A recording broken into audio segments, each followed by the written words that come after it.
মন্দিরে এসে 2 টাকা কুড়িয়ে পেয়েছিলেন এক ভক্ত।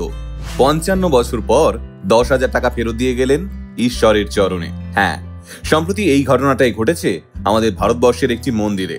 ঘোর কলিযুগে এমন সৎ মানুষের দেখা পেয়ে রীতিমতো তাজ্জব হয়ে গিয়েছে মন্দির কর্তৃপক্ষ। তামিলনাড়ুর ইরোড জেলার নেরুঞ্জি পেট্টাইয়ের চেল্লান্ডি আম্মান মন্দিরে এই ঘটনাটি ঘটেছে। যদিও সেই ব্যক্তির নাম এবং পরিচয় কোনোটাই পাওয়া যায়নি, কিন্তু উল্লেখ্য বিষয় হলো 1970 সালে সেই কুড়িয়ে পাওয়া 2 টাকার কথা উল্লেখ করে মন্দির কর্তৃপক্ষের কাছে একটি চিঠি এবং খাম জমা পড়ে, যে খামটি খোলার সঙ্গে সঙ্গেই রীতিমতো তাজ্জব বনে যান আম্মান মন্দির কর্তৃপক্ষ। আসলে চারপাশে ক্রমাগত খারাপের মধ্যে বিচরণ করতে করতে আমরা এক প্রকার ভুলে যেতে বসেছি।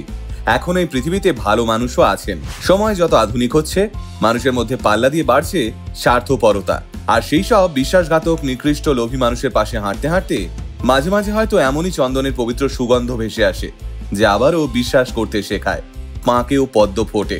তাই আসুন, আলটিমেট মোটিভেশনের নতুন একটা ভিডিওতে আমরা শুনে নিই ঠিক কি ঘটেছিল আজ থেকে 55 বছর আগে। আজ থেকে প্রায় 5 দশক আগে আম্মান মন্দিরে এক ভক্ত এসেছিলেন। মন্দির দর্শনের পর তিনি মন্দির চত্বরেই একটা 2 টাকার কয়েন কুড়িয়ে পেয়েছিলেন। 1970 সালে 2 টাকার বর্তমান বাজার মূল্য 102 টাকা। যদিও 1970 সালে সেই 2 টাকারই অনেক মূল্য ছিল মানুষের কাছে, সেই ভক্ত ওই 2 টাকা কুড়িয়ে পেয়ে কোনো ব্যক্তিগত কারণবশত আর মন্দিরে ফেরত দেননি। তিনি সেই 2 টাকা সঙ্গে করে নিয়ে গিয়েছিলেন। তারপর মাঝে কেটে গিয়েছে এক যুগ, তারও বয়স বেড়েছে, কিন্তু মন্দির থেকে কাউকে না জানিয়ে 2 টাকা নিয়ে বাড়ি আসার কথা তিনি কাউকে বলতেও পারেননি এবং নিজেও ভুলতে পারেননি। আর তাই এই 2 টাকা নিয়ে বাড়ি আসার জন্য তিনি দীর্ঘ 55টা বছর অনুশোচনায় ভুগেছেন। কিন্তু অনুশোচনা বুকে করে কোনো মানুষ কি আর নিশ্চিন্তে বাঁচতে পারে বলুন?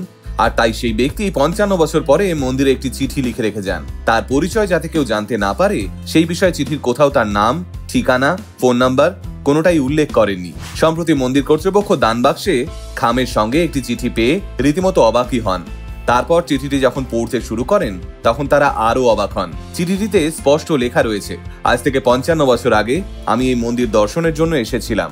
এখানে এসে আমি একটা 2 টাকার কয়েন কুড়িয়ে পেয়েছিলাম, কিন্তু সেদিন আমি 2 টাকার কয়েনটি কাউকে না জানিয়েই মন্দির থেকে বাড়ি নিয়ে চলে গেছিলাম।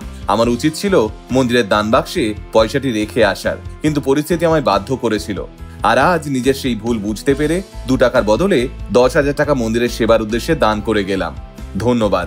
অর্থাৎ সেদিন 2 টাকা নিলেও আজ তিনি তার কর্মের প্রায়শ্চিত্ত করতে সেই 2 টাকার হিসেবে তার 100 গুণ টাকা ফেরত দিয়ে গেলেন মন্দিরে। বর্তমানে তাই ওই ব্যক্তির চিঠিটি গোটা সোশ্যাল মিডিয়ায় ভাইরাল। আসলে ভালো কাজ সূর্যের আলোর মতো স্বচ্ছ হয়, তাই ওই ভক্ত নিজের পরিচয় গোপন রেখে নিঃশব্দে কাজটি করলেও সেই কাজ আজ নিজের গুণে গোটা দেশের মানুষের কাছে পৌঁছে গেছে। সকলেই তার এই সততার প্রশংসা করছে। এটাই বোধহয় তার জন্য ঈশ্বরের আশীর্বাদ হয়ে থেকে গেল।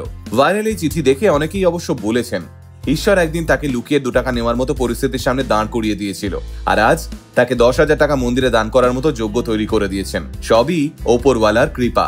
আসলে এই ঘটনাটি আমাদের প্রত্যেককে আরো একবার শিখিয়ে দিয়ে যায়, মানুষ মাত্রই ভুল হয়। ভুল করাটা দোষেরও কিছু নয়, অস্বাভাবিকও কিছু নয়, কিন্তু সেই ভুলটা যদি আমরা জেনে বুঝে বারংবার করে যাই তাহলে সেটা অন্যায়। আর কোনো ভুল বা অন্যায় কাজ যদি আমাদের বিবেকে দংশন না করে তাহলে সেটা ক্ষমারও অযোগ্য।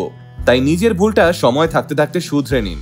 ক্ষমা চাওয়া বা প্রায়শ্চিত্ত করবার মধ্যে কোনো ছোট হওয়া নেই, বরং তাতে আপনি রাতের ঘুমটা আরো শান্তিতে ঘুমোতে পারবেন।